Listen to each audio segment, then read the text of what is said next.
Ang istorya na inyong mapakikinggan ay hindi angkop sa mga batang tagapakinig sapagkat ito ay naglalaman ng mga sensitibong linya at pagmumura na hindi dapat mapakinggan ng mga bata. Ang ilang bahagi ng istorya ay naglalaman ng mga mararahas na salita at bayolenteng pag-uugali ng karakter. Kaya ang patnubay ng nakatatanda ay kailangan. Ito ang tatandaan mo, Allison, hindi pa tayo tapos. Sinisigurado ko sa'yo may kalalagyan ka. Masyado ka matapang ngayon, ha? Sige, tingnan natin kung saan ka dadalhin yung kayabangan mo. Tingnan natin kung sinong may kalalagyan sa atin. Hindi mo na ako matatakot sa mga salita mo na yan. Ikaw ang matakot, Kira. Dahil uunti-untiin kita hanggang sa lumuhod ka sa harapan ko at magmakaawa sa kapatawaran ko. Nang sa ganon, tumigil na rin ang nakamamatay na sakit na ipaparanas ko sa'yo. Hindi kailanman maghihilom ang sugat ng nakaraan kung paulit-ulit na uungkatin ang pinagmula ng galit. Naging bunga ng kataksilan si Allison na siyang naging dahilan upang masira ang pamilya ni Kira. Kahit na pareho na silang nasa wastong edad at bumubuo ng sarili nilang mga pangarap, hindi pa rin nawawala ang galit ni Kira. Ang mga pagkakamali na ito ang magbibigay ng silakbo upang ang isa sa kanila ay lumapit sa itim na kapangyarihan. Subalit ang kapangyarihan bang ito ang tuluyang magpapagaan sa kanyang buhay o magsisilbing isang pasakit na tila ba sabay nilang bibit-bitin? May kapatawaran nga ba sa kasalanang hindi naman sila ang nagsimula? Ano? Hanggang ngayon ba hindi mo pa rin tapos siyang ginagawa mo? Kanina pa kami naghihintay ng trabaho na yan. Kukupad-kupad ka naman kasi. Maging mindful ka naman sa mga katrabaho mo. Malapit na akong matapos. Hindi ko rin naman kasi pwedeng madaliin to. Isa pa, alam mo naman na hindi sa aking trabaho to eh. Anong oras ko na kaya to nagawa dahil tinapos ko pa yung report na hinihingi sa akin? Bago lang ako rito. Sana tinutulungan mo rin ako. Nagre-reklamo ka naman ngayon? Napakasimple lang niyang pinapagawa sa'yo kung umasta ka naman. Akala mo naman aping-api ka. Bahala ka sa buhay mo. Kung ayaw mo sa trabaho mo, go! Mag-file ka ng resignation. Ewan ko na lang kung hindi ka bumalik sa pagiging basahan. Trabaho kasing unahin mo, hindi reklamo. Ay, nakaka-stress ka Lunes na Lunes. Sa buong maghapon na yon, walang ibang narinig si Allison kundi ang pangungutya galing kay Kira. Sanay na siya sa ganitong ugali ng dalaga dahil simula bata pa lang siya ay hindi na talaga siya nakatanggap ng magandang salita mula sa kapatid niya. Anak sa labas si Allison, kaya kahit na anong gawin niya ay hindi siya tinuturing na kapatid ni Kira. Pinilit na lamang ng dalaga na tapusin ang trabaho na pinapagawa sa kanya para maibigay na ito kay Kira. Tapos na ako sa pinapagawa mo. Pakitingnan kung tama ba yan para naman maayos ko kaagad kapag may ipapabago ka. Hayan, mabuti naman natapos mo rin. Akala ko aabutin ka pa rito hanggang bukas. Ay, ngayon mo pa ipapasa sa akin yan kung kailang uwian na, di ba? Hayaan mo na lang yan dyan, bukas ko na lang yan gagawin. Ilapag mo na sa lamesa ko. Ayusin mo ha, baka magkalat yan. Ipapaulit ko talaga sa'yo yan. Ang akala ko ba, kailangan na kailangan mo to. Pinapamadali mo pa sa akin, hindi na nga ako nag-lunch para rito. Gutom na ako, tapos pwede naman pala tong ipagpabukas. Kapag sinabi kong bukas na yan, bukas ko na yan gagawin. Kanina pa ako uwing-uwi eh. Sinigurado ko lang na matatapos mo talaga yan. Oo nga pala, ikaw na maglabas ng basura dito sa office ha. Aalis na ako. Uy ate, bakit pati ito gagawin ko? Sanay ka naman humawak ng basura, di ba? Parehas kayo ng nanay mong sanay sa basura. At ito palang tatandaan mo, wag na wag mo kong tatawagin na ate rito ha. O kahit nasaan, anak ka lang ng tatay ko, pero hindi kita kapatid. Hindi na nakapaghintay pa na makapagsalita si Allison. Agad na ring umalis si Kira. Labag man sa kalooban ng dalaga na kolektahin ang mga basura sa opisina, ginawa niya ito. Alam niya na wala rin namang ibang mauutusan dahil siya lang ang bago sa opisina nila. Sa paglabas niya, naabutan niya ang isang pamilyar na mukha. Vince? Ikaw ba yan? Anong ginagawa mo rito? Ang akala ko maaga kang uuwi. May mga inasikaso kasi ako sa opisina kaya ako bumalik. Tapos naghintay na lang din ako para sana may kasabay ka ng umuwi. Dumaan ako kanina sa department niyo. Napansin ko na tambak ang trabaho mo. Ang dami bang iniwan ng pinalitan mo? Ang daming pinagawa sa akin ni Ate Kira kanina eh. Kaso nang matapos ko naman, sinabi niya na bukas na lang daw niya gagawin. Ang sakit na nga ng likod ko. Pero okay lang, wala naman akong magagawa eh. Parte rin naman ata yun ng trabaho ko bilang baguhan. Bakit hindi ka umalma? Pare-pareho lang naman kayong mga empleyado. Ang sama talaga ng ugali niyang ate mo. Kaya walang tumatagal dyan sa department niyo. Gusto mo bang lumipat sa amin? Halata naman kahit na anong gawin mo, hindi ka naman niya tatanggapin. Ikaw na lang ang umiwas. Salamat na lang, pero kaya ko na to. Mas maganda nga to para kahit na paano, napapalapit ako kay Ate Kira. Gusto kong to pa rin ang hiling ni Mama na maging maayos kami ng mga kapatid ko. Yung iba naman nakakausap ko, okay naman kami. Si Ate Kira lang talaga. Naiintindihan ko naman siya dahil siya ang bunso ng pamilya nila. Tapos bigla akong dumating na nakasira ng magandang tingin niya sa tatay namin. Kahit na, matatanda na kayo. Kung noon nagagawa ka niyang alipinin, pero iba na ngayon. Baka siguro kailangan mo nalang tanggapin na hindi ka talaga niya tatanggapin. May nararamdaman akong kaunting pag-asa at hanggat merong pag-asa, may pagtanggap na mangyayari. Darating din ang panahon na magiging kapatid din ang turing niya sa akin. Tara na nga, maghanap na lang muna tayo ng street food. Gutom na ako. Magkababata silang tatlo, kaya alam ni Vince kung paano tinuturing ni Kira ang kapatid niya. Hindi rin naman masisisi ng binata si Allison dahil isa si Kira sa mga kapatid na nais na makasundo ng dalaga. Matapos nilang kumain, agad na rin silang umuwi kung saan naabutan ni Allison ang ate niya na halatang iritado. Oh, bakit ngayon ka lang umuwi? Saan ka na naman nagpupunta? Alam mo naman ang oras dito sa bahay, di ba? Pasalamat ka, hindi kita sinaraduhan ng pinto. Ate naman, anong oras na ako natapos sa office? May susi din naman ako, kaya sana nagpahinga ka na lang. Kasabay mo si Sir Vince? Siguro siya ang nilalandi mo sa office ngayon, ano? Hindi ka man lang nahiya. Talagang isa pa sa mga boss ang nilalandi mo. Alam mo namang nire-respeto sa office si Sir Vince tapos malalaman lang namin na isang kagaya mo ang papatulan niya. Napakababang babae. Hindi ako mababang babae. Isa pa, hindi ko siya nilalandi. Siya ang kusang lumalapit sa akin. Magkakakilala na tayo noon pa man.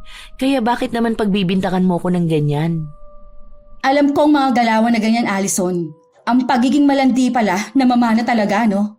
Ang lakas ng dugo ng nanay mo, pati yung kasalanan niya, inuugali mo na rin. Hindi kumibo si Allison dahil alam niya na kapag nagsalita siya ay lalaki lang ang magiging alitan nilang dalawa. Kinakausap pa kita! Huwag mo akong tinatalikuran dahil wala kang karapatan! Ano bang problema, Ate Kira? Wala akong ginagawa sa'yo, kaya utang na loob. Tigilan mo naman ako. Ano? Ganyan ba gusto mo? Ha? Yung nasasaktan pa kita? Ilang sampal pa ba para magising ka sa kahibangan mo? Simula ngayon, iiwasan mo na si Sir Vince. Mahiya ka naman sa kanya. Hindi yung ipapapasan mo pa sa kanya ang mga problemang meron ka. Baka mas malasim pa siya sa buhay dahil landyan ka. Hindi na muling kumibo si Allison. Tumuloy siyang pumasok sa kwarto, bit-bit ang sama ng loob na nararamdaman niya. Kinikimkim niya ang sama ng loob para lang bigyan ng galang ang nakatatanda niyang kapatid. Magkasama sila sa iisang bahay na ibinigay sa kanila ng kanilang lolo. Kahit na masama ang pakikitungo ni Kira sa kanya, wala pa rin siyang balak na umalis. Kinabukasan, habang payapa na nagtatrabaho si Allison, nilapitan siya ng kanyang kapatid. Tapusin mo na yan ngayon. Kailangan yan ni Sir Vince. Unahin mo na yan sa mga ginagawa mo. Baka naman pwedeng mamaya na lang yan. Malapit na kasi ang break time. Nagugutom na ako eh. Hindi pa ako nag-aalmusal. Wala akong pakialam kahit na manginig ka sa gutom. Kailangan mo matapos yan. Mamaya magkamali pa ako dyan dahil gutom ako. Kahit saglitin ko lang, kakain ako, mabilisan lang. Hindi ka kakain hanggat hindi ko sinasabi na pwede kang kumain. Wala kang karapatan na magreklamo sa mga sinasabi ko, ha? Mas mataas pa rin ako sa'yo sa kahit na anong bagay. Hindi naman ako nakikipagpagalingan sa'yo, ate. Ang hinihingi ko lang naman ay ang karapatan ko. Tao ako, ate. Hindi ako robot na pwede mong manipulahin kapag may gusto kang ipagawa sa akin. Hindi mo ako ate! Ilang beses ko bang kailangan ipamukha sa'yo na hindi tayo magkadugo? Kung hindi mo ako matanggap ngayon, sana naman wag mong dalhin ang galit mo sa akin kapag nasa trabaho tayo. Oo na, isa na akong pagkakamali. Nabuhay ako dahil sa kasalanan ng nanay ko at ng tatay mo. Kailangan ba na ipagkalat natin sa lahat na anak ako sa labas? Magiging masaya ka ba kapag ganon? Hindi lang dapat ipagkalandakan, dapat din silang bantaan. Dahil katulad ng nanay mo, kaya mo ring umakit ng lalaking may asawa at manira ng pamilya. Dahil ang kasalanan ng magulang ay maaaring ulitin ng anak. Tumataas na ang tensyon sa dalawa na naging dahilan upang mapukaw nila ang atensyon ng ibang mga nagtatrabaho. Anong nangyayari dito? Batang ingay. Sir Vince, ano pong ginagawa niyo dito? Pasensya na po. May meeting kami pero mas nangingibabaw pa ang boses mo. Ano ba ang problema? Hindi ba oras ng trabaho ngayon? Anong ginagawa niyo rito, ha? Binabayaran ba kayo ng kumpanya para lang magsigawan ng mga personal ninyong problema? Paano po kasi itong bago? Hindi ginagawa na maayos ang trabaho niya. Tinuturuan ko lang naman po. Nagmamagaling pa siya. Pasensya na po, sir. Hindi ko na po namalayang napalakas na po pala ang boses ko. Kinuha ni Vince ang papel na nasa harapan ni Allison. Tinangkapan ni Kira na agawin yon. Bakit siyang gumagawa nito? Sa'yo ko ito pinapatapos, di ba? Gusto mo bang ipasa sa kanya ang trabaho mo? May nahanap ka na bang bagong trabaho kapag tinanggal kita ngayon? Sir, wag naman po. Hindi naman po yan ang pinapatrabaho ko sa bago. Nailapag ko lang po yan dyan. Wag niyo akong tanggalin, sir. Parang ahawa niyo na. Tinuturuan ko lang naman po siya ng mga trabaho. Sa susunod na makarinig pa ako ng mga reklamo na ipinagagawa mo sa iba ang trabaho mo, baka oras na para patawan ka ng tamang kaparusahan. Alam mo naman na kung ilang bago na ang umalis sa department nyo. Baka iisang tao lang ang dapat paalisin para magkaroon ng malaking pagbabago. Opo, sir. Sorry po ulit. Hindi na po mauulit, sir. Pangako po.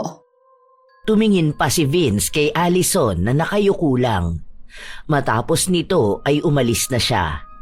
Mas lalo namang nakaramdam ng inis si Kira dahil napahiya siya sa harapan ng mga katrabaho niya na ni minsan ay hindi nangyari sa kanya.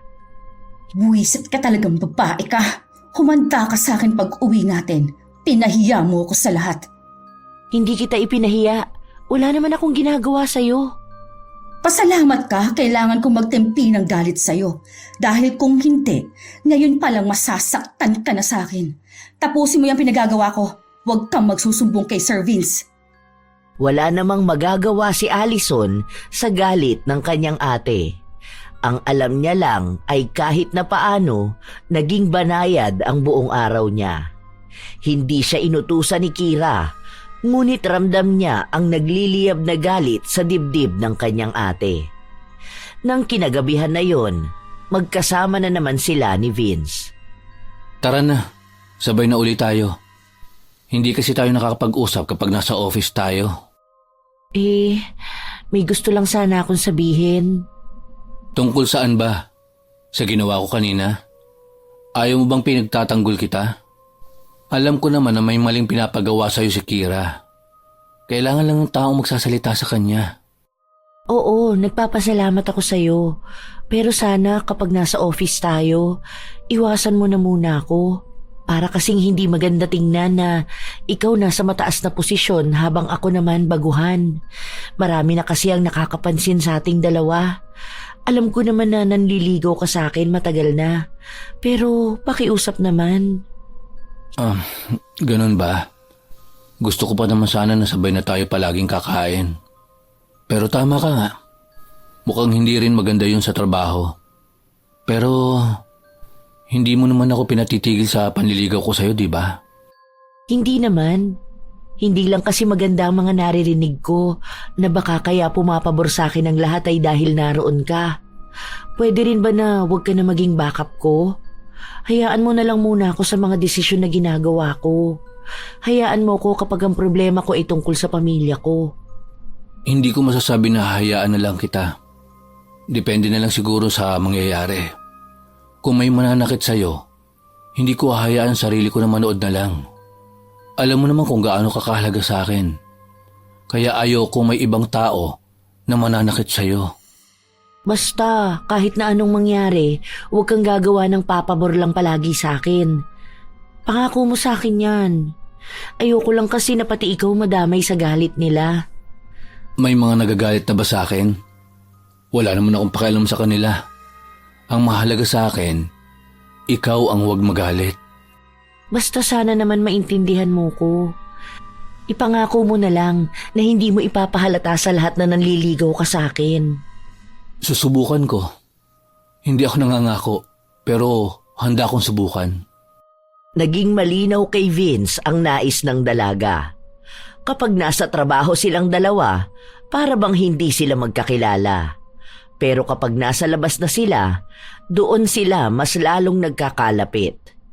Nagpapatuloy ang araw na sa labas lang sila halos mag-usap na dalawa. Para kay Vince, nahihirapan siya, pero unti-unti naman din niyang nakakaya. Habang tahimik si Allison na nagtatrabaho, nilapitan siya ng isa niyang lalaking katrabaho at nagtanong kung pwede silang sabay na umuwi. Pasensya ka na dyan. Hindi ko sigurado pero baka kasi may kasabay akong umuwi. Pasensya ka na ha. Saka hindi rin ako sumasakay sa motor. Siguro iba na lang ang ayain mo.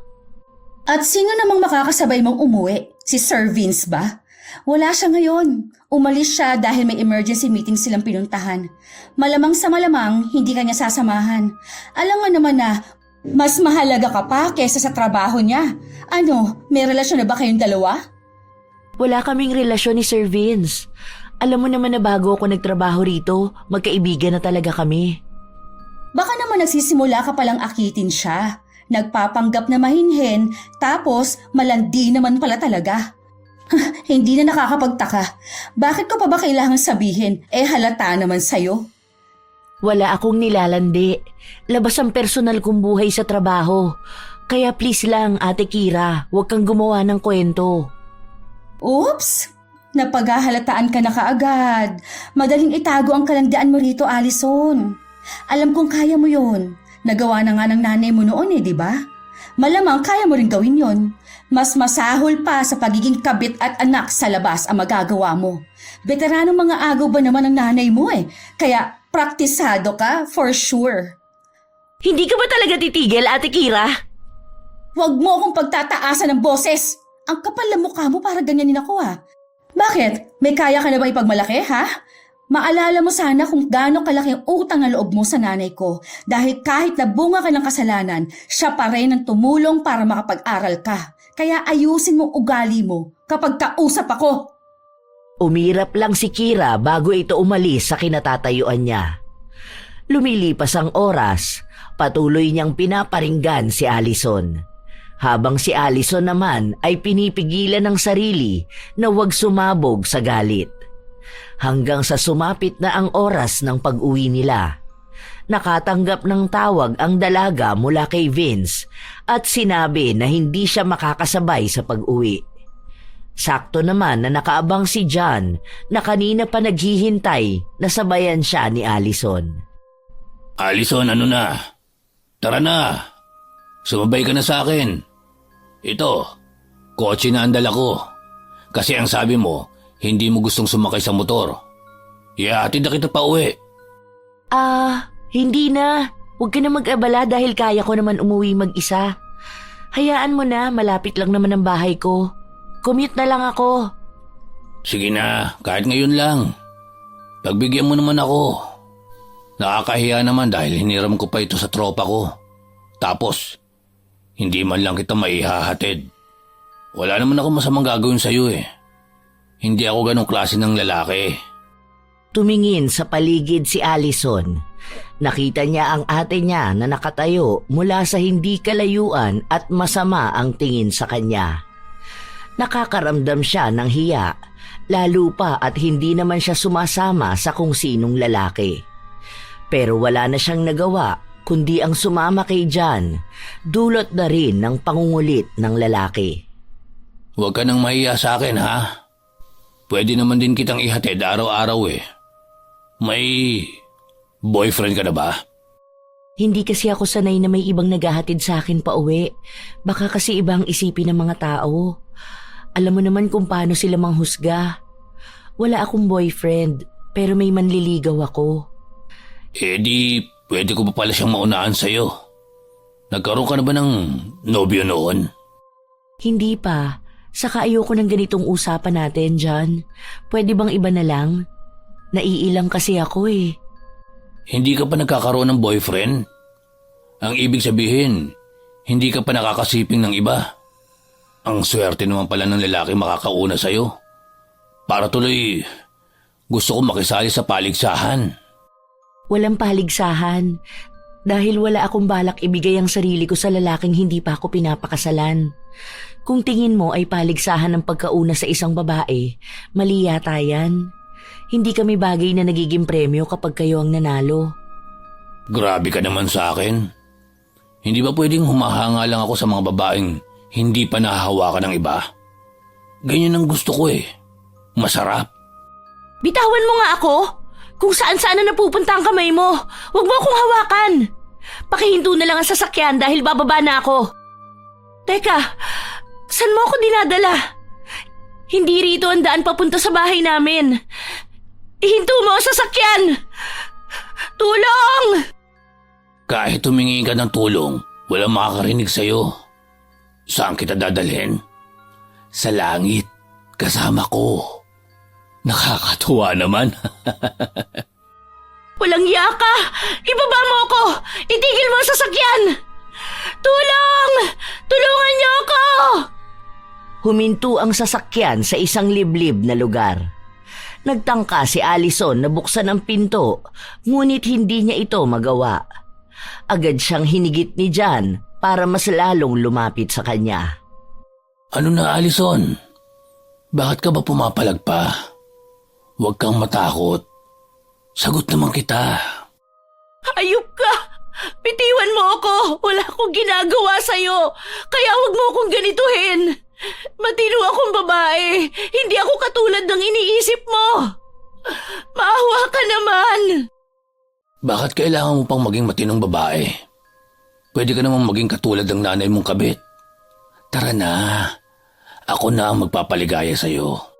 Mukhang mahina si Sir Vince eh. Hindi ka niya makuha kaagad. Eh halata namang easy to get ka. Masyado lang papilit.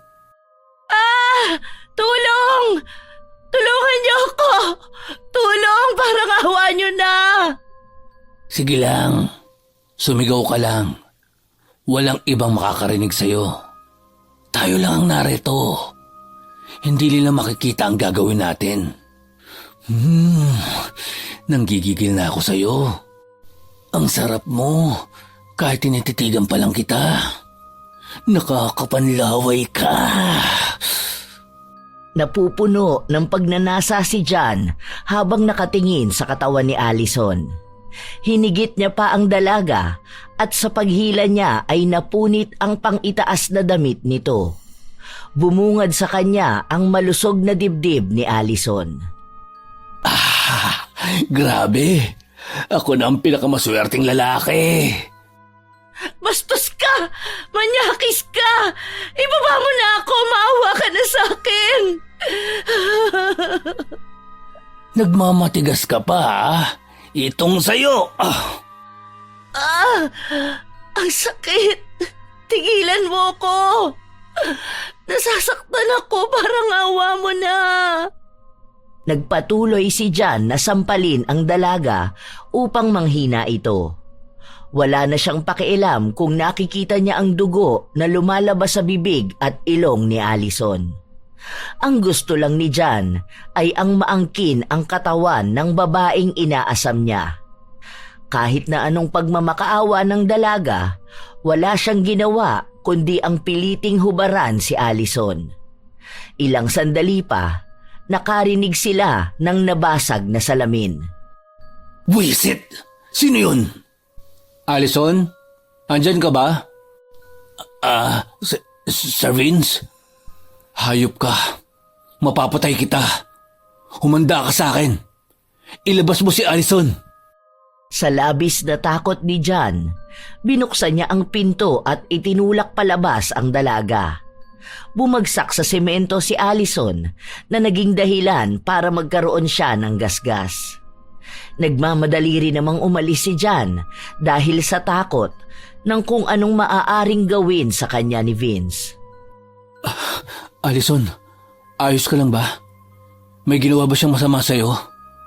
Hayop talaga ang lalaking yon. Hindi ako papayag na hindi siya managot sa ginawa niya sa'yo. Natatakot ako. Tulungan mo ako. Muntik niya akong gahasain. Gusto ko nang umuwi. Nakakaramdam ng labis na galit ang binata dahil sa labis na pag-iyak ni Allison. Inuwi na muna niya sa bahay nila ang dalaga upang kahit paano ay kumalma ito. Dahil lola lang niya ang kasama sa bahay, lumang duster ang ipinahiram sa kanya. Salamat, Vince. Hindi ko na alam ang gagawin ko kung hindi ka dumating. Maaaring naisakatuparan na ni Jan ang masama niyang balak sa akin. Salamat talaga. Oo nga pala. Paano mo naman nalaman na nandun ako? Nagpadala sa akin ng picture si Kira. Ang sabi niya, sumama ka raw sa isang lalaki na nilalandi mo. Tapos, saktong nang pauwi na ako, nakita ko ang sasakyan na yon. Kaya sinundan ko. Naabutan lang ako ng stoplight kaya medyo natagalan ako makasunod. Malakas ang pakiramdam ko na isa ang ate mo sa may pakana nito. Ganun na ba kasuktulan ng galit niya sa'yo? Gumagawa na siya ng mga bagay na ikapapahamak mo? Hindi ko alam. Naguguluhan ako. Pwede bang dito na lang muna ako? Bukas na lang ako babalik sa bahay. Nagsalita ang lola ni Vince at sinabing maaari siyang manatili roon hanggang sa makaya na niyang bumalik sa bahay nila. May nabanggit din ang matanda na kung sa kanya raw yun nangyari noon, baka nagdurusa na sa sakit na hindi maipaliwanag ang sino mang gumawa ng masama sa kanya. Ano pong ibig niyong sabihin? Magpahinga ka na muna. Huwag mo nang pansinin ng lola ko. Baka may masabi pa yan sa'yo. Bakit para namang takot na takot ka sa sasabihin ng lola mo? Tungkol ba saan yun? Ay, tinanong pa talaga. Huwag mo nang alamin. Dahil hindi rin naman magandang gawain yon. Umamin ang matanda na isa siyang mangkukulam. Isang lihim ng pamilya nila na kinakahiya ni Vince. Noong kabataan daw niya, marami na siyang nabigyan ng leksyon. Mga kaaway na sa pamamagitan lamang ng itim na kapangyarihan niya nagagantihan. Wala na. Malamang yan. Hindi mo na rin ako kakausapin. Iisipin mo na galing rin ako sa masamang pamilya. O pamilya kami ng dyablo. Si Lola naman, matagal na kitang pinatitigil sa ganyang gawain mo. Tapos ngayon, sinabi mo pa sa babaeng nililigawan ko? Hindi naman ako magagalit sa'yo. Naiintindihan kita. May isang parte ng buhay mong nais mong takasan at itago. Hindi naman sa'yo nagsimula ang pagiging mangkukulam eh. Naging parte ka lang ng pamilya na marunong gumamit ng itim na kapangyarihan. Parehas lang tayong hindi perpekto ang buhay na pinagmulan at alam kong wala namang masama doon. Nang gabing yun, hindi nawala sa kaisipan ng dalaga ang tungkol sa kakayahan ng lola ni Vince. Kaya kinausap niya ang matanda at nagpaturo kung paano maging mangkukulam.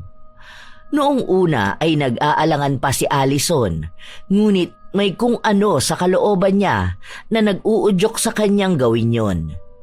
Alam niyang masama, ngunit kung ang kasamaang yon ang magiging kakampi niya, bakit hindi niya yayakapin ang kadiliman?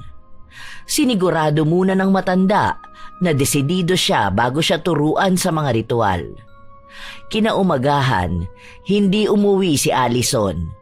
Sabay silang nagpunta sa trabaho ni Vince at binilhan na lang siya ng damit na maisusuot niya sa opisina. Handa ka na ba? Kakasuhan natin si Jan. Alam ko na papasok yun sa trabaho ngayon. Hindi kaya ng pamilya niya ang walang kabuhayan. Huwag mo siyang pakialaman. Akong bahala sa kanya.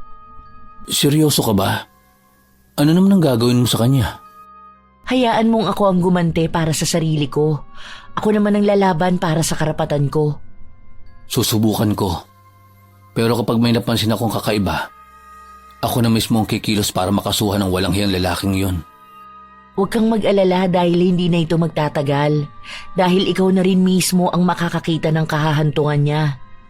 Nagsimula na ang panibagong araw, kung saan tila ba ibang Allison na ang nakaharap sa mga taong nang aapi sa kanya noon. Oh, pumasok ka sa trabaho? Saan ka naman nagpunta at hindi ka man lang umuwi ng bahay? Mukhang nasarapan ka sa labas ah. Sino kaya ang kasama mo? Masyado pang maaga para masira ang araw nating dalawa. Sanay ka na talaga sa ganitong almusal, ano? Puro galit na lang. Ay, wow! Mukhang tumatapang ka na ngayon. Ano na bang pinagmamalaki ng anak ng kabit? Ah, sa bagay. Kapag mga kabit talaga, malalakas ang loob. Hindi ako nagtataka. Sa panahon kasi ngayon, ang akala ng mga kabit, sila na ang bida. Magtrabaho na lang tayo. Maawa ka naman sa sarili mo. Masyadong napupuno ng galit eh. Gusto ko maging maayos ang araw ko. Kaya utang na loob, magpahinga ka naman sana ate. Paraan nga dyan. Hinawi niya si Kira bago siya umupo sa pwesto niya. Sinipat niya pa ng tingin kung saan ba naroon ang kinauupuan ni Jan. Hindi ito makatingin sa kanya, ngunit umaasta na parabang wala itong masamang ginawa sa kanya. Isa yon sa mas lalong ikinagagalit ng dalaga. Oo nga pala, Allison. Ang akala ko kasi hindi ka na uuwi sa bahay. Sinako ko na kasi yung mga gamit mo. Tapos yung mga basura na nasa ilalim ng higaan mo, pinatapon ko na rin. Bigla kasi akong sinipag maglinis ng bahay eh. Anong mga basura? Wala akong basura sa ilalim ng higaan ko. Ay, hindi ba basura yung nasa ilalim ng higaan mo? Yung mga anik-anik at papel-papel sa box? Mukha kasing mga basura. Andun kasi ang picture ng nanay mo. Pasensya ka na ha. Medyo nahirapan kasi akong ipagkumpara kung ano ang basura sa hindi. Ano? Anong ginawa mo, Kira? Bakit mo pinakialaman ang gamit ko? Alam mo naman na yun na lang ang naiiwang alaala sa akin ng nanay ko. Bakit mo itinapon? Ah, nagagalit ka sa akin? Aba, ang kapal naman ang mukha mong sa akin ka pa magalit. Ano bang pakialam ko sa mga gamit mo? Niligpit ko lang naman dahil palalayasin na kita sa bahay na yon. Ayokong mahawa pa sa kalandian na meron ka. Kaya pwede ba? Huwag mo akong sinisigawan. Sino hindi magagalit sa ginawa mo? Gamit ng nanay ko yon, bakit mo tinapon? Wala ka man lang bang respeto sa gamit ng iba? Pasalamat ka. Yan lang ang natamo mo sa akin. Kung alam mo lang kung gaano nakatagal ako nagtitimpi sa'yo. Tinapon ko na yon at wala ka nang maaabutan pa. Malamang nakahalo na yun sa mga mababahong basura, katulad lang ng nanay mong isang mabahong basura. Kabit at papanira ng pamilya. Dapat nga sumunod ka na lang sa kanya. Bakit ba nag-iwan pa siya ng salot dito? Gamit yun ng nanay ko. Yun na lang ang bagay na nagpapaalala sa akin na may taong nagmahal sa akin ng tunay. Alam ko ang galit mo sa kanya. Dahil sa akin kaya ka nawala ng ama. Pero hindi pa ba sapat ang ilang taon na pagpapahirap at pamamahiya mo sa akin? Hanggang kailan ko ba dapat pagbayaran ng kasalanan na hindi naman ako ang gumawa? Bakit sina Kuya Martin? Tanggap na nila ako. Ang hirap mong pakisamahan. Lahat naman ginagawa ko eh. Huwag mo akong iyakan dahil hindi ako naaawa sa'yo. Itong galit sa puso ko, kahit na kailan hindi mawawala. Sa tuwing nakikita kita, pinapaalala lang sa akin ang mga bagay na nawala sa akin simula nung ipanganak ka. Kung pwede lang sanang hindi na kita makita eh. Kaso ikaw itong nagpupumilit na tanggapin kita. Kung kaya yun ng mga kapatid ko, ako, hindi. Dahil wala akong naging masayang alaala sa tatay ko. Dahil lahat ng dapat na pagmamahal na para sa akin, inangkin mo. Hindi ko yun kasalanan. Pero kasalanan ng nanay mo. Ikaw ang pinakamahalaga sa nanay mo. Pinakamahalagang kasalanang iniwan niya sa mundong ito. Ayoko na makipagtalo sa'yo dahil pagod na akong pakisamahan ka. Huwag mo nang ipagsiksika ng sarili mo dahil kahit na anong gawin mo, hindi magbabagong pagtingin ko sa'yo. Hindi na kumibo pa si Allison dahil ayaw niyang mahaluan ng drama ang araw na dapat ay para sa trabaho nila. Kahit na sobrang sama ng loob niya, pinilit niya pa rin ang sarili na tapusin ang ginagawa niya hanggang sa pinapasok sila sa loob ng meeting room.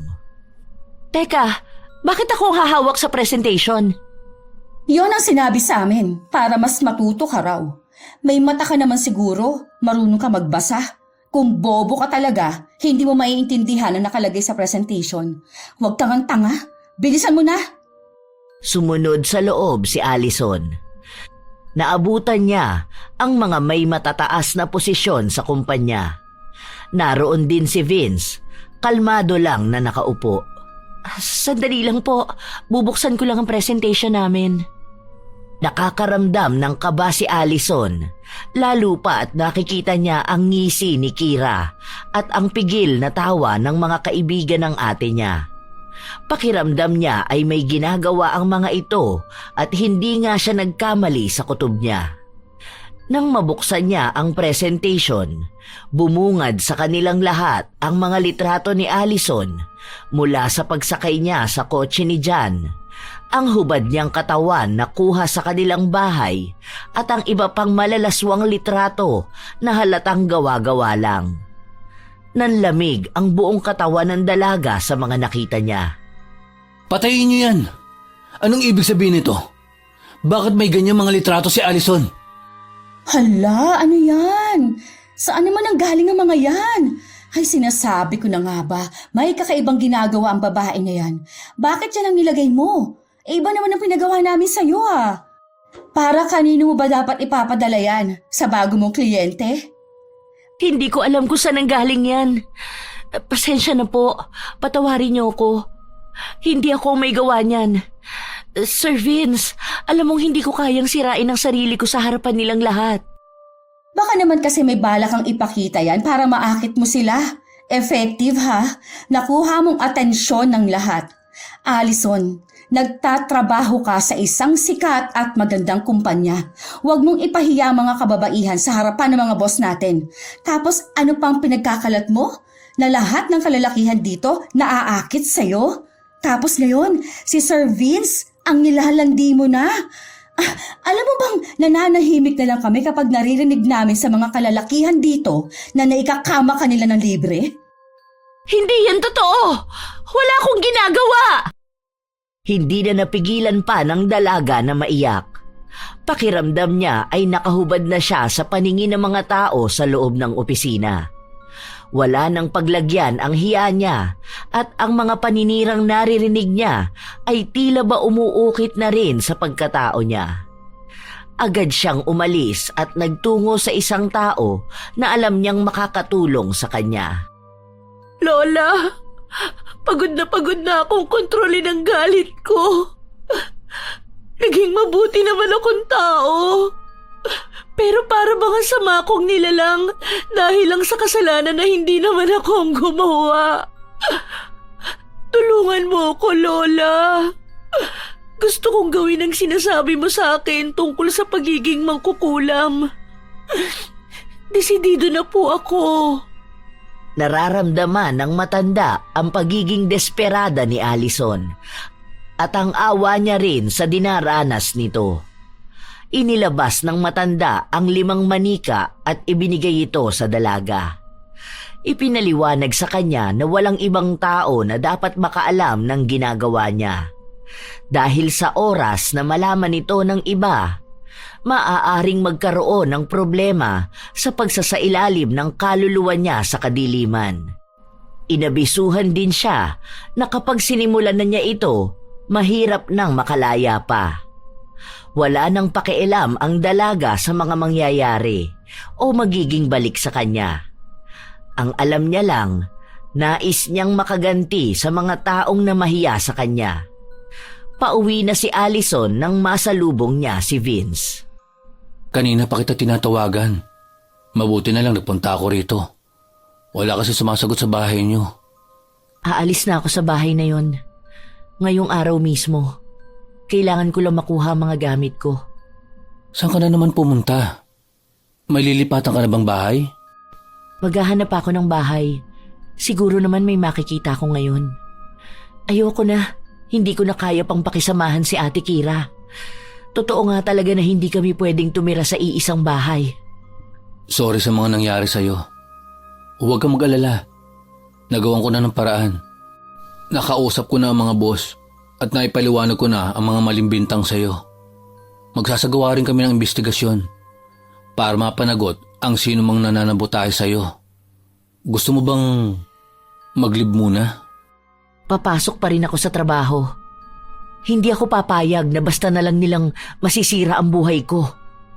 Hindi na sa ngayon dahil handa na akong magbalik sa kanila ng mga galit na nararamdaman ko. Bawat isa sa kanila, mararamdaman pa unti-unti ang paghihiganti ko. Sasamahan na kitang kunin ng mga gamit mo. Pwede kang tumuloy muna saglit sa isa kong bahay. Wala namang tumitira doon dahil andito ako ngayon sa bahay ni Lola. Huwag kang mag-alala. Hindi mo naman kailangang magbayad ng upa. Kung gusto mo, doon ka na lang muna hanggat wala ka pang bahay. Maraming salamat, Vince. Hindi ko alam ang gagawin ko kung wala kayo ng lola mo. Kayong dalawa lang ang tumutulong sa akin ng ganito. Kayo ang nagbibigay ng lakas sa akin.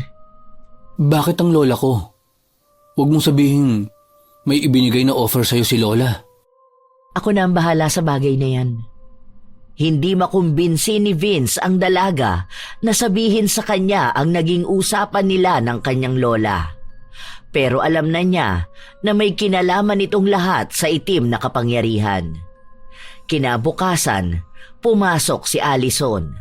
Taas noo siya sa paglalakad kahit napansin niya ang panghuhusga mula sa mga taong nakakakita sa kanya.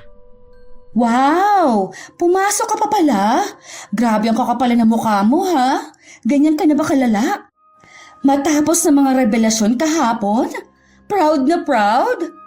Bakit ako mahihiya kung wala naman akong ginagawang masama? Mabuti na lang pala nakuha mo ng mga gamit mo. Wala ka bang ninakaw sa gamit ko? Para kasi minawawala akong alahas eh. Baka naman ninakaw mo na at ibinenta. Mukha pa namang wala kang pera. Malandi na, magnanakaw pa. Aba, ang tapang mo para talikuran ako ah. Ha? Kinakausap pa kita, bastos ka! Aray ko! Bitawan mo nga ako! Ayaw mo talaga akong tigilan? Sige, dito tayo magpang-abot! Ano ba? Aray! Bitiwan mo nga ako! Ang sakit ng sabunot mo sa akin, Allison! Ano ba? Nasasaktan ako sinabi! Baliw ka na talaga, babae ka! Kakalbuhin talaga kita!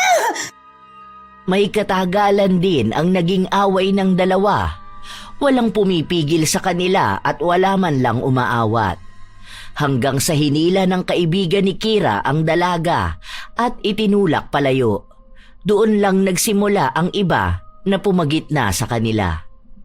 Ito ang tatandaan mo, Allison. Hindi pa tayo tapos. Sinisigurado ko sa'yo may kalalagyan ka. Masyado kang matapang ngayon, ha? Sige, tingnan natin kung saan ka dadaling ng kayabangan mo. Tingnan natin kung sinong may kalalagyan sa atin. Hindi mo na ako matatakot sa mga salita mo na yan. Ikaw ang matakot, Kira. Dahil uunti-untiin kita hanggang sa lumuhod ka sa harapan ko at magmakaawa sa kapatawaran ko. Nang sa ganon, tumigil na rin ang nakamamatay na sakit na ipaparanas ko sa'yo. Buong maghapon na hindi nagpansinan ng dalawa. Wala rin ang nagtangka na mang-away kay Allison dahil pansin nila ang naging malaking pagbabago sa ugali niya. Nang kinagabihan, nagkitang muli sina Vince at Allison. Sila na naman ba ang may kagagawan sa'yo niyan?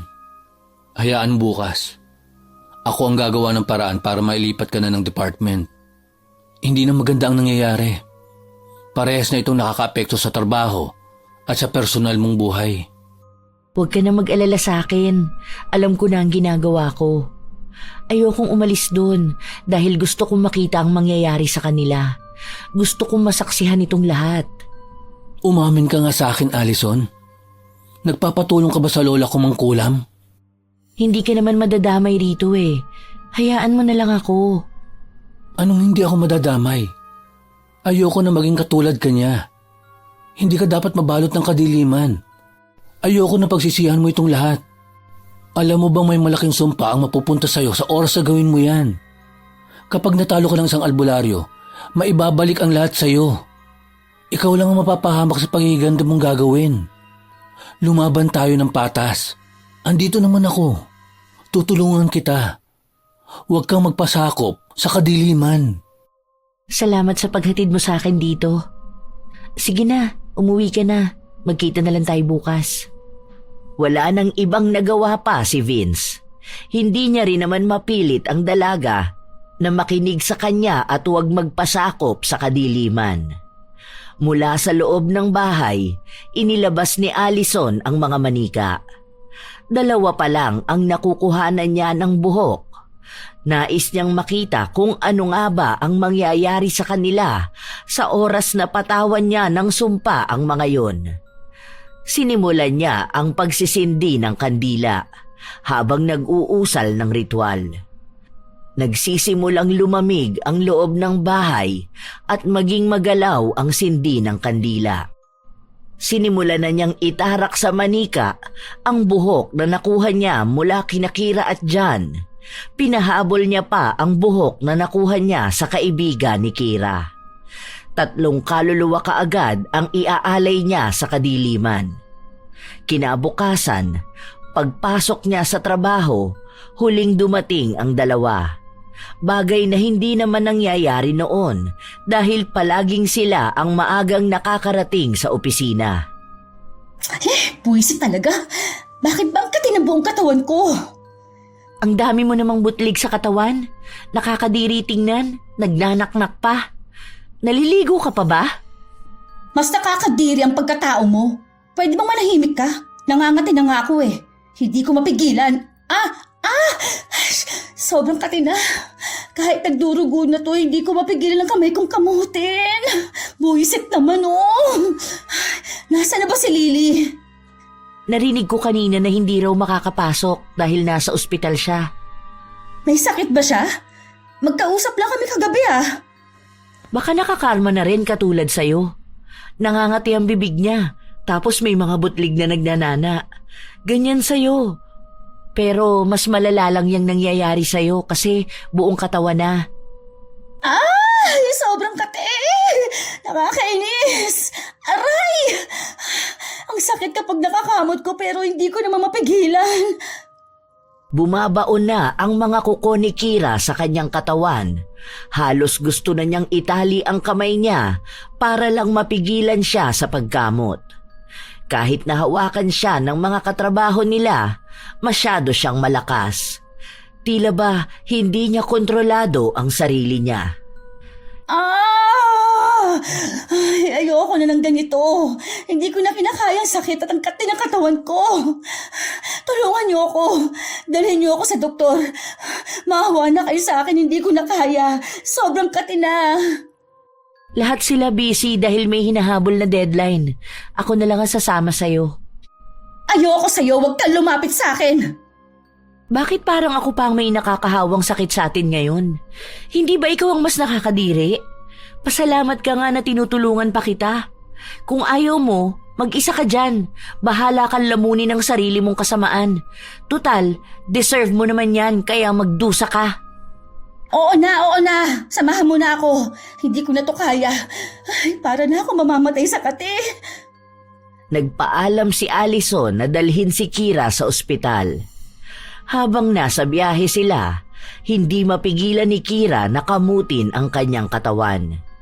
Nakatingin lang si Allison habang may malawak na ngiti sa kanyang mga labi.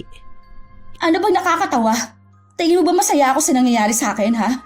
Pasalamat ka nga hindi ito nangyayari sa'yo eh. Nasa ating dalawa, ikaw naman ang deserving magkaroon ng ganitong kate sa katawan kasi bagay sa pagkatao mo. Makati kang babae. Hindi kaya ka nagkakaganyan dahil masama kang tao? Tingnan mo na nga lang ang ginagawa mo ngayon. Nakikita mong ako na lang ang nag-iisang tao na kayang tumulong sa'yo. Ganyan ka pa makitungo sa akin. Hindi mo ba napapansin na kayong tatlo lang ang nagkakaganito dahil sa sama ng mga ugali ninyo? Baka karma na. Alam mo yun, ginagaba na kayo sa mga pinaggagawa nyo sa ibang tao. Kung isusumbat mo sa akin ang pagsama mo, wag mo na akong tulungan. Kaya ko sarili ko, kaysa magkaroon pa ako ng utang na loob sa taong gaya mo. Hindi na kumibo si Allison dahil ang totoo ay nais niyang samahan ang ate niya para makita kung paano ito nagdurusa sa sakit na siya rin mismo ang may bigay. Nang makarating sila sa ospital, inagapan agad ng doktor ang kati-kati sa katawan ni Kira. Ngunit sa halip na maibsan ang kati, mas lumala pa ang nararamdaman niya. Di ko na kaya. Ayoko na. Dok, ano po bang nangyari sa kanya? Bakit hindi pa rin umiepekto ang gamot? Ipinaliwanag ng doktor kay Allison na kailangan pang obserbahan ang tunay na sakit ni Kira. Sasailalim pa siya sa ibang mga pagsusuri para makita kung allergy ba ito o may kakaibang virus na dumapo sa kanya. Ang kailangan munang gawin ay matigil ang paggamot ni Kira sa katawan niya dahil maaaring magkaroon ng mas malalang problema. Kailangan mong gupitin ang kuko mo. What? No way! Hindi ako papayag. Kakapagawa ko lang ng nails ko eh. Ang mahal ng gastos ko rito. Huwag ka na magmatigas. Kailangan mo yan dahil yan ang isa sa dahilan kaya nagdurugoy ang katawan mo. Ang arte mo kasi masyado eh. Nagmamakaawa pa si Kira na wag yung gawin, ngunit itinuloy pa rin ni Allison. Ilang sandali lang rin ay humupa ang kati ng kanyang katawan.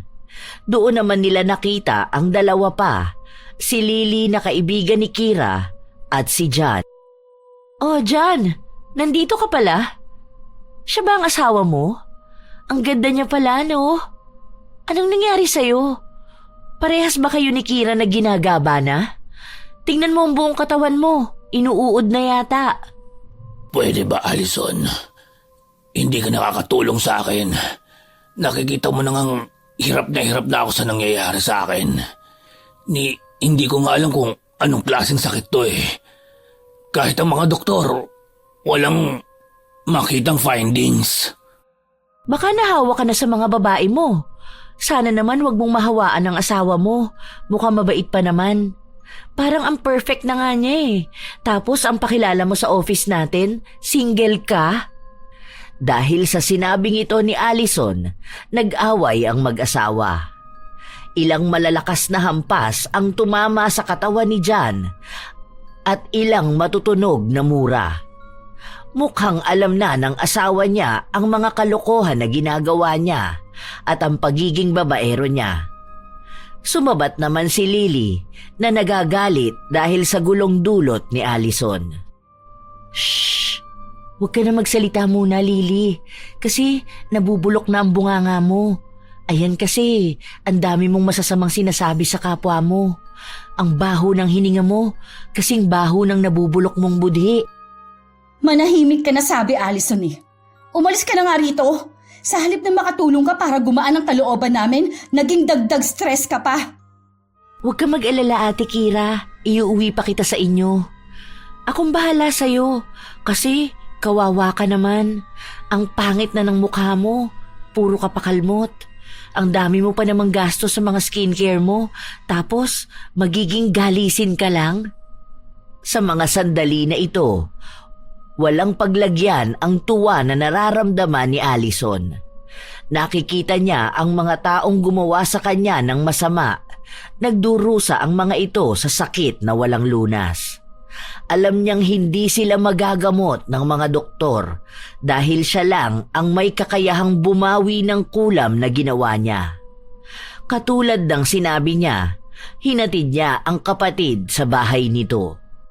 Oh, ano pang hinihintay mo? Umalis ka na! Wala ka man lang bang pasalamat sa akin? Tinulungan kita. Alam kong hindi mo ako tinutulungan. Gusto mo lang makita na nahihirapan ako, di ba? Itong nagpapasaya sa'yo, kaya ngayon, eto ka, nagpapanggap na mabait sa harapan ko. Hindi mo ako maluloko, Allison. Alam kong ganyang galawan. Gamay na gamay mo talaga maglaro ng bait-baitan, ano? Alam mong kahit kailan hindi ako nagpanggap na mabait sa inyo. Naging mabuti naman talaga ako, pero kayo ang patuloy na nagbabalik sa akin ng kasalanan na hindi ko naman ginawa. Bakit? Nung nakitira ko sa inyo, ano bang ginawa mo sa akin? Hindi ba ginawa mo akong alila mo? Pinapakain mo sa akin ang mga tirang pagkain nyo, pero natiis ko yun. Yung mga damit ko, ginagawa mong basahan. Hanggang ngayon, lagi kang galit sa akin. Ano bang ginawa kong masama sa'yo? Maliban sa anak ako sa labas ng tatay mo. Ikaw mismo ang kasalanan, Allison. Alam mong ikaw mismo ang bunga ng kalandian ng nanay mo. Huwag kang umasta na ikaw lang ang kawawa. Bakit? Hindi mo ba matanggap na wala ka naman talagang kwentang tao? Ilang beses kong isinumpa ang mga araw na nakakasama kita dahil ang mukha mong nagpapaalala sa akin ng gabi-gabing pag-iyak ng nanay ko dahil sa sama ng loob. Habang lumalaki ka, lalo rin lumalaki ang galit ko sa ginawa niyong paninira sa pamilya ko. Masaya sana kami kung hindi ka lang dumating. Inaamin ko naman na kasalanan talaga yun ng nanay ko. Pero hindi pa ba sapat ang paghihirap na naranasan ko sa mga kamay mo? Hindi mo mababayaran yan hanggat hindi ka nabubulok sa ilalim ng lupa. Ayoko na makipagtalo sa'yo, ate. Kasi iisa lang naman dapat ang gusto ko. Ang tanggapin mo rin ako. Katulad ng pagtanggap ng mga kapatid natin. Mamamatay na lang ako kaysa tanggapin ka. Kaya ba nakipagsabuatan ka kay John? Hindi ba ikaw ang may pakana nun? Dahil gusto mong tuluyang masira ang buhay ko? Nagtangka na sumagot si Kira, ngunit hindi siya nakapagsalita dahil muli na namang kumati ang katawan niya. Hindi niya mapigilan ang kati na ito, kaya kinamot niya ng kinamot hanggang sa muling napuno ng dugo ang katawan niya. Nasaan ang gamot ko, Allison? Kailangan ko na makainom ng gamot. Hindi ko na naman mapigilan ang sarili ko na kamutin ang katawan ko. Huwag mo na hanapin ang gamot mo dahil hindi ka naman talaga gagaling dyan. Hindi mo na maaayos ang sarili mo dahil isa na yang sumpa sa'yo. Isa na yang sumpa sa inyo. Malamang, ganyan na rin ang nararamdaman ng dalawa mong kaibigan. Anong ibig mo sabihin? Sinusumpa na kayo ng mga kasalanan ninyo. Kaya huwag ka na magtangka na gamutin yan. Nakikita mo, hindi mo na mapigilan pa ang sarili mo. Dahil yan na mismo ang lalamon sa inyo sa kamatayan ninyo. Anong ginawa mo, ha? Ang sama mong tao! Huwag ka mag-alala, ate. Masaya naman ako makitang nagdurusa ka eh. Hindi sa kamay ng ibang kamatayan ninyo, kundi sa mga sarili ninyong palad. Kayo mismo ang hahalukay ng mga laman ninyo. Gaya ng kung paano nyo hinahalukay ang sugat sa puso ko. Ganyan yun. Ganyan kasakit ang tinitiis ko araw-araw. Isa kang halimaw, Allison! Dapat ikaw ang mamatay! Isa kang demonyo! Tama ka nga. Isa akong demonyo na binuhay ninyo sa galit. Sama-sama tayong magkikita sa impyerno. Pero kayo nga lang muna ang mauna. Hintayin nyo na lang ako. Hindi ko na to kaya. Maawa ka na sa akin. Patawarin mo na ako. Magkapatid tayo, di ba? Anong sinasabi mo? Humihingi ka na sa akin ng tawad? Kailan ka pa natutong humingi ng tawad?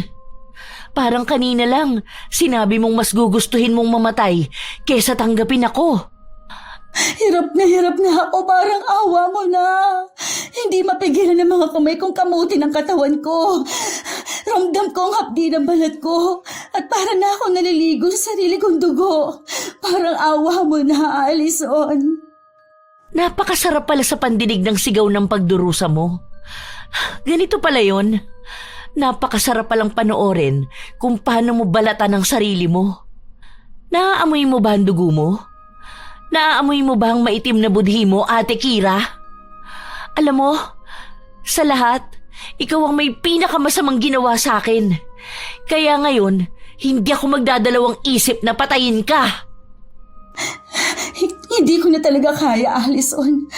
Maawa ka. Maawa ka na sa akin. Pangako ko sa'yo na magiging mabuting tao na ako sa'yo. Gagampanan ko ng pagiging ate ko. Pangako. Ngayon mo pa talaga maiisipan na maging mabuting tao? Kung kailan huli na ang lahat? Hindi na kita mapapatawad pa. Ang dami mong ginawang masama sa akin. Dapat lang naialay ko ang kaluluwa mo sa kadiliman. Kayo ang susi para sa ikatatahimik ko. Para sa ikalalakas ko. Pagod na akong maging mabuting tao, ate. Pagod na akong hintayin ang pagtanggap mo. Bumagsak si Kira sa sahig. Nanghihina at kapos na sa paghinga. Hindi niya pa rin tinitigilan ang sarili niyang kamutin ang mga sugat. Hindi na siya ang kumokontrol sa katawan niya, kundi ang utak ni Alison. Ilang beses na inuntog ni Kira ang ulo niya sa pader. Sige lang, damahin mo yan ng paunti-unti. Ang susunod naman yan, wala ka ng iba pang mararamdaman dahil mamamatay ka na. Ikaw at ang mga kaibigan mo. 3 kaluluwa na kaagad yan.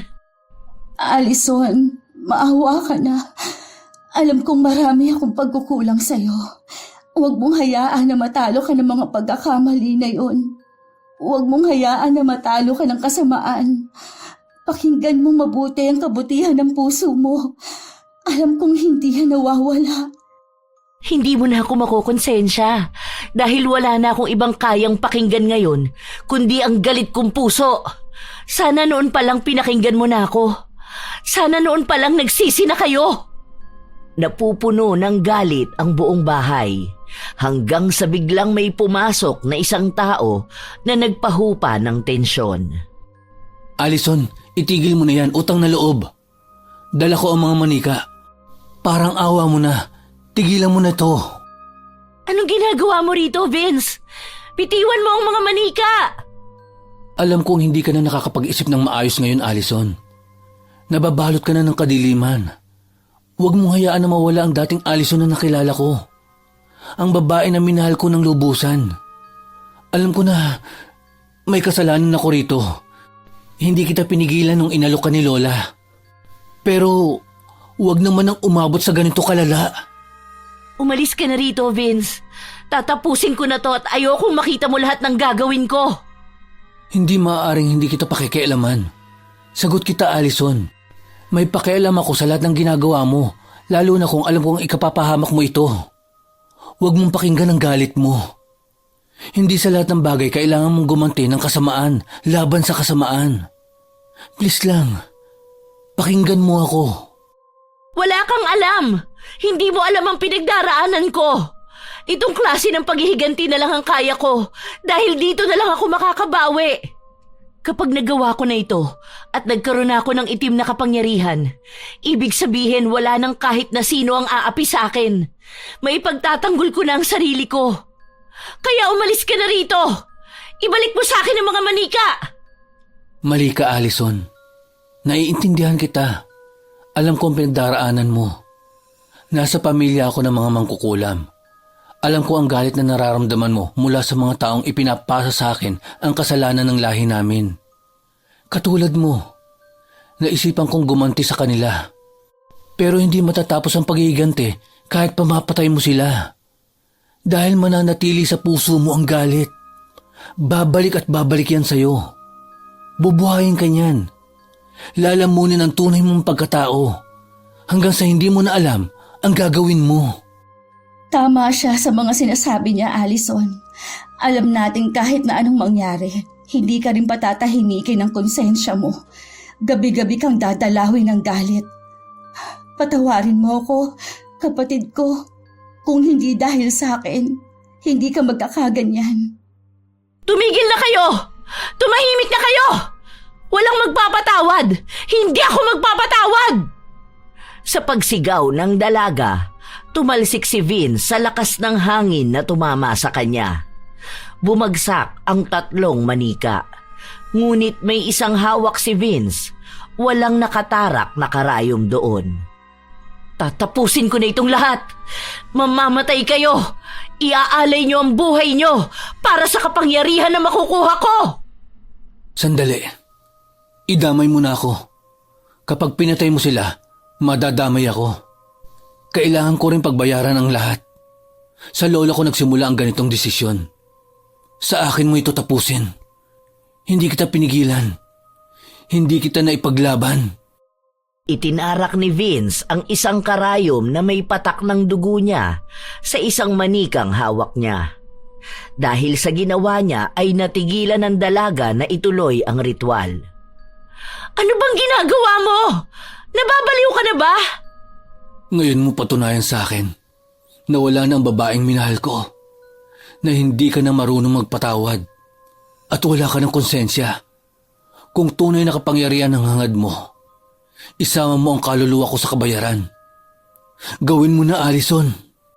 Hindi nakapagsalita ang dalaga. Bumagsak ang luha niya kasabay ng pag-upo niya sa sahig. Hindi niya magawa ito dahil alam niyang madadamay si Vince. Dito lang siya nabigyan ng kasagutan na maaari ngang ang paghihiganti na hangad niya ay hindi naman makakabuti sa kanyang buhay. Gawin mo na, Allison. Kung nais mo talaga na makuha ang itim na kapangyarihan. Hindi ko kaya. Hindi ko kayang madamay ka. Ibig lang sabihin mabuti kang tao.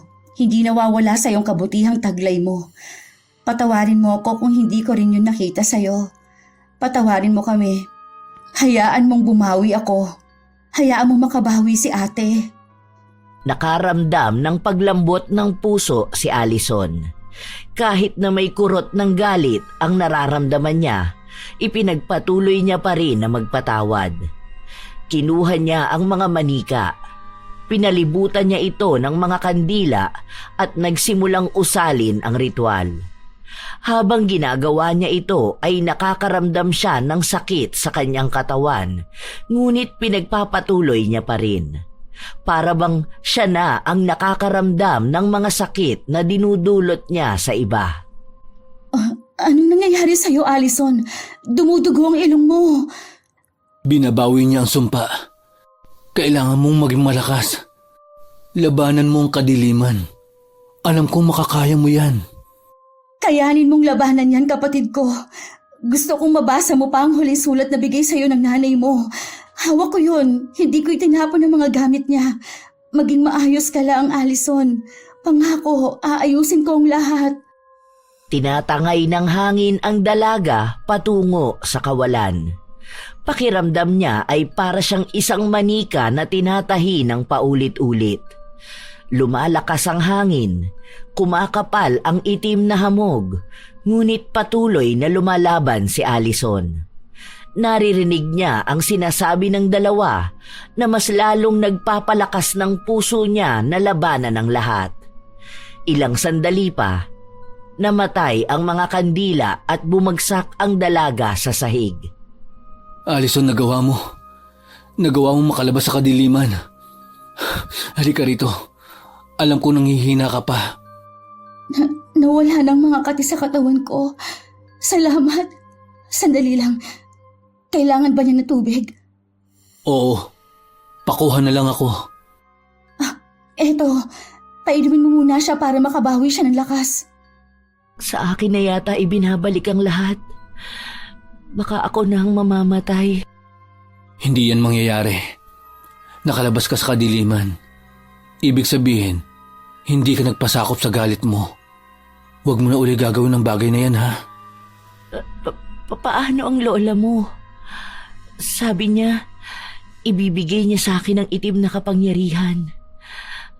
Paano siya? Hayaan mo na si Lola. Nakausap ko na siya. Patawarin mo ako. Dahil hindi kita nailigtas kaagad.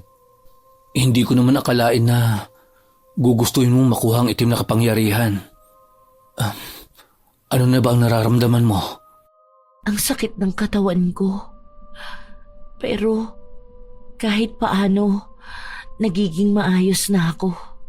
Salamat naman at nagawa mo akong patawarin, Allison. Pasensya ka na talaga sa mga nagawa ko sa'yo. Hindi ko nakita ang kabutihan sa'yo dahil akala ko parehas kayo ng nanay mo. Malaki ang pagkukulang ko sa'yo. Ang dami ko palang sakit na naidulot sa'yo. Patawarin mo si ate. Hindi na kinaya ng katawan ni Allison ang pagod, kaya pinagpahinga na muna ito sa kwarto. Kinabukasan, nagising ang dalaga sa naririnig niyang kaluskos. Ay, pasensya ka na. Nagising ba kita? Hindi ko kasi mahila itong box ng nanay mo eh. Ibabalik ko na kasi sa'yo. Pasensya ka na. Hindi ko talaga ito tinapon. Salamat. Mamaya kukunin ko na yan para sa paglipat ko ng bahay. Ayaw mo na ba rito? Pwede ka pa rin naman magstay kung gusto mo. Para naman mas makasama mo palalo si ate. Paano naman ako makakabawi sa'yo? Sigurado ka ba, ate? Oo naman, sa katunay ang paghingi ko ng tawad sa'yo. Ngayon ko lang napagtanto na ang dami ko palang nagawang mali sa'yo simula nung mga bata pa tayo. Ang akala ko kasi hindi ka nasasaktan kaya mas lalo akong naiinis sa'yo. Kaya lahat na ng masasakit na salita sinasabi ko na sa'yo. Patawarin mo ko. Naging dahilan pa ako para sa paggawa mo ng kasalanan. Sana tunay na ang pagbabago na pinapakita mo sa akin. Ayoko nang bumalik sa ganung gawain. Pakiramdam ko kasi hindi ako ang taong yun. Dahil puro na lang galit ang nararamdaman ko. Pangako, hindi ko na uulitin yon at hindi ko nahahayaang may ibang aapi sa'yo. Oo nga pala, ito palang sulat ng nanay mo sa'yo. Pasensya ka na, ngayon ko lang naibigay. Akong tumanggap niya noon. Matapos na iabot ni Kira ang sulat sa kapatid, umalis na rin kaagad ito. Habang binabasa ni Allison ang sulat ng kanyang ina, hindi niya mapigilan ang maging emosyonal. Lalo na sa huling sinabi nito sa kanya na ang mga kasalanan niya bilang isang babae na pumatol sa may asawa ay kailanman hindi magiging kasalanan ni Allison. Kahit pa man naging bunga siya ng isang pagkakamali. Sinabi rin ng kanyang ina na huwag maging hadlang ang kamalian na yon upang maging mabuti siyang tao. Allison, gising ka na pala. Teka, bakit ka umiiyak? May masakit ba sa'yo? Wala. Nabasa ko lang ang huling sulat sa akin ng nanay ko. Grabe. Miss na miss ko na siya. Ang dami ko palang nakaligtaan na payo niya sa akin. Naging masama ako dahil sa galit ko. Hindi ko natupad ang pangako ko sa kanya na magiging mabuting tao ako sa lahat ng klase ng pagsubok na pagdaraanan ko. Halika nga rito. Kulang ka lang ata sa yakap. Alam mo, hindi nawala sa'yo ang pagiging mabuting tao mo. Kasi kung masama ka ngang tao, dapat wala na kami dito. Pero mas nanaig sa'yo ang pagpapatawad. Lahat tayo nagkakamali. Lahat tayo maaaring dalhin sa masama ng mga galit natin. Ngunit hindi ibig sabihin na nakakaramdam tayo ng galit, hindi na tayo magiging mabuti. Ngayon, tignan mo. Bumalik ka na sa dating Allison na nakilala ko. Alam kong malakas ka. At kaya mong bumangon uli. Huwag kang mag-alala. Dahil kahit na anong mangyari sa'yo, palagi mong tatandaan na narito ako palagi sa tabi mo. Hindi kita pababayaan. Salamat talaga. Ikaw ang taong hindi nang iwan sa akin. Muntik pa kitang maipahamak. Sorry din. Wala yon. Ang mahalaga sa akin, nasa mabuting kalagayan ka na uli. Salamat sa pagmamahal mo. Dito rin nasukat ang nararamdaman ko para sa'yo. Nararamdaman mo para sa akin? Oo. At gusto ko pang mas lalong maramdaman ang pagmamahal na yun. Kaya, sinasagot na kita. Matamis na ngiti ang ibinahagi ng dalaga sa kanyang nobyo. Tila ba hindi makapaniwala ang binata sa kanyang naririnig. Tila ba naging bagong tao si Allison. Isang tao na puno ng pagpapatawad at pagmamahal. Ilang araw siyang hindi nakapasok sa trabaho. Nang bumalik siya sa opisina, sumalubong sa kanya si Lily na humihingi ng tawad sa mga nagawa niya noon. Galit siya kay Allison dahil matalik niyang kaibigan si Kira. Yun na rin ang naging magandang samahan nila sa opisina, kung saan naging mas malapit palalo ang magkapatid. Doon lamang naramdaman ni Allison ang tunay na kaginhawaan dahil hindi na niya pinagmamakaawa pang muli ang pagtanggap ng kanyang kapatid. Isang araw, habang abala si Allison sa trabaho, nilapitan siya ng nobyo. May gusto palang kumausap sa'yo, babe. John? May kailangan ka ba sa akin? Last day ko na ngayon sa trabaho. Nag-resign na ako. Ang daming nangyari nitong mga nakaraan. Ang dami kong kasalanan sa'yo at sa asawa ko. Patawarin mo ako kung nagtangka ako ng masama sa'yo. At alam ko na hindi lang ako sa'yo nakagawa ng masama. Marami pang mga babae ang niloko ko. Pero sana mapatawad mo ako. Sa naramdaman ko nitong nakaraan, doon ko napagtanto na may gabanga na tumama sa akin. Kailangan ko nang ayusin ang pamilya ko at ang sarili ko. Bata pa ang mga anak ko. Hindi ko gusto na mawalan sila ng ama na gagabay sa kanila. Patawad uli, Allison. Wala na yon. Sana lang tunay nga ang maging pagbabago mo. Huwag ka na magpapadala pa sa tukso dahil kahit kailan, hindi yan makakatulong sa'yo at sa pamilya mo. Huwag mo hayaan na masira ang buhay ng iba at ang buhay mo. Napakagaan nito sa pakiramdam. Para bang ang mga karayom na matagal nang nakatusok sa puso ni Allison ay isa-isa nang nawawala. Nakakahinga na siya ng maayos, nakakapagpatawad at mabilis tumanggap. Mula sa panibagong yugto ng kanyang buhay, alam niyang magiging masaya na siya. Paano nga pala ang lola mo, babe? Bakit wala siya kanina sa bahay niyo? Sinundo siya ni Dad kanina. Dadali na siya pabalik sa probinsya. Mas gusto niya kasi doon. Ang sabi niya, masyado raw maingay ang mga tao rito. Ganun ba? Hindi man lang ako nakapagpaalam sa kanya ng maayos. Nakakahiya naman. Huwag kang mag-alala. Alam niya na ang tungkol sa'yo. Nag-away pa nga kami. Tapos ayun, mukhang nahimas-masa naman siya. Ang sabi niya pa nga, hindi na siya uli mag-aalok sa iba. Nakakatawa lang isipin. Pero sa totoo lang, nakakatakot din. Ang nakakatakot lang doon ay ang paglamon ng galit. Tunay palang nakakatakot ang galit dahil kaya nitong sirain ang isang napakagandang puso. Kaya salamat sa'yo. Isang tao na hindi ako pinabayaan na malunod sa pagkakamali na nagawa ko. Maraming salamat, babe. Malaki na ang naging pagbabago ng buhay ni Allison.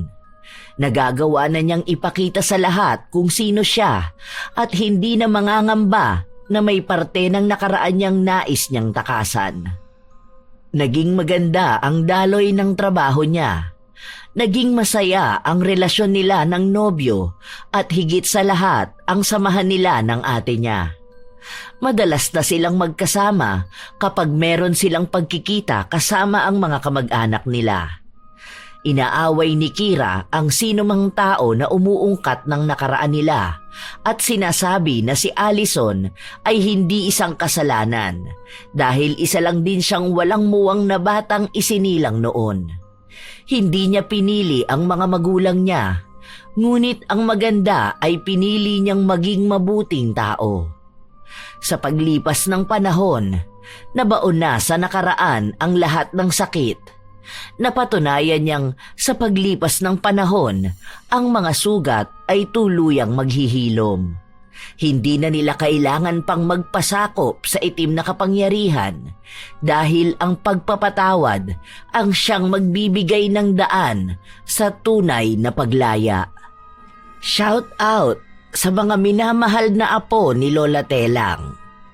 Maligayang pakikinig kina Ami Viray ng Binangonan Rizal, Marilu Marcelino ng Bataan, Mergy Jade Aroza, Flordeline Castellanes, Andres Ayala, Erlinda Basilio, Cynthia Gallardo, Len TV ng Saudi Arabia, Lito Joe Nakana at sa kanyang pamilya rito sa Pilipinas, ang Nakana family ng O'Donnell Capas Tarlac, Dexter Baguhin, Master Baker at ang A&J Bakery, Ondiano TV, Mardy Suzuki, Marinel de la Cruz, Blue 9045, kila Marie, Jai, Pastor Family ng Nasugbu, Batangas, Jenny Suzuki ng Ubando, Bulacan,